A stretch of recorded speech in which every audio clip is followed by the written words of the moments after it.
Welcome back to ಇದು ಲಕ್ಕುದ್ದು god of the ಪೂಜಾ. ಇಲ್ಲಿ ದೇವಸ್ಥಾನ ಹತ್ರ ಬಂದಿದ್ದಾರೆ. ಅಲ್ಲಿ ಇವರು ಆರತಿ ಮಾಡ್ತಿದ್ದಾರೆ. ಅವರು ಆ ಪುರೋಹಿತರು ಇಲ್ಲಿ ಎಲ್ಲ ನಿಂತಿದ್ರಲ್ಲ, ಕಳಸ ಹೊತ್ಕೊಂಡು ಅವ್ರಿಗೆ ಪೂಜೆ ಮಾಡಿ ಆಮೇಲೆ ಅವ್ರಿಗೂ ದೇವ್ರು ಬರುತ್ತೆ.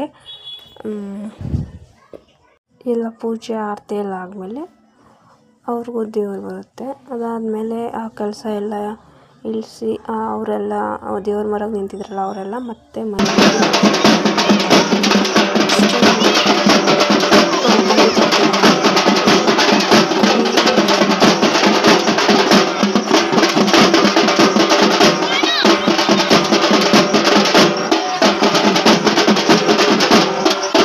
ಸೌಂಡ್ ಕೇಳ್ತಿರೋ ನಮಗೂ ಡ್ಯಾನ್ಸ್ ಆಡ್ಬೇಕು ಅನ್ಸುತ್ತೆ. ಅದಾದಮೇಲೆ ರಾತ್ರಿ ಹೊತ್ತು ಇಲ್ಲಿ ಪಟಾಕಿ ಎಲ್ಲ ಹೊಡಿತಾ ಇದ್ದಾರೆ. ಆದಮೇಲೆ ಇಲ್ಲಿ ದೇವ್ರ ಮೆರವಣಿಗೆಗೋಸ್ಕರ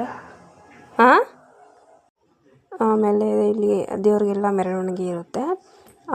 ಕುರಿನ ಬಲಿ ಕೊಡ್ತಾರೆ, ಅಂದರೆ ಹರಕೆ ಮಾಡ್ಕೊಂಡಿರ್ತಾರಲ್ಲ ರೌಡ್ ಒಂದು ಸ್ವಲ್ಪ ಉದ್ದಕ್ಕೂ ಅದು ಹರಕೆ ಮಾಡಿರ್ತಾರಲ್ಲ ಕುರಿ ಕಟ್ ಮಾಡ್ತಾರೆ.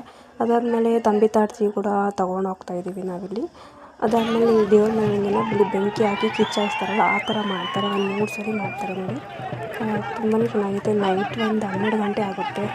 ಅದು ಪೂಜೆ ಎಲ್ಲ ಆಮೇಲೆ ಮನೇಲಿ ಏನು ಮಾಡಿರ್ತಾರೆ ಅದನ್ನ ಎಡೆ ಇಕ್ತಾರೆ ದೇವ್ರಿಗೆ. ಎಲ್ಲ ಮನೆಯವರು ಬಂದು ಟ್ರೈ ಮಾಡ್ತಾರೆ.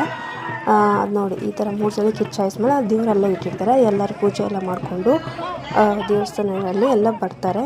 ರಾತ್ರಿ ಮಿಡ್ನೈಟ್ 1 ಗಂಟೆ 2 ಗಂಟೆ ಆದರೂ ಆಗ್ಬೋದು. ನಾವಿಲ್ಲಿ ಹೋಗಿದ್ದು ಮನೆಗೆ ಹೋಗಿದ್ದು 2 ಗಂಟೆ ಆಯಿತು. ಎಲ್ಲ ರೆಡಿ ಆಗಿಬಿಟ್ಟು ಎಲ್ಲ ತಂಬಿ ತಾಡ್ತಿ ಪೂಜೆ ಎಲ್ಲ ಮಾಡಿ ಇಷ್ಟೊತ್ತಾಯಿತು ನೋಡಿ. ಅಲ್ಲಿ ದೇವಸ್ಥಾನ ಇದೆಯಲ್ಲ ಅಲ್ಲಿ ಬಂದು ಎಲ್ಲರೂ ಎಡೆ ಇಕ್ತಾರೆ. Thank you for watching. Please subscribe ಮಾಡಿ.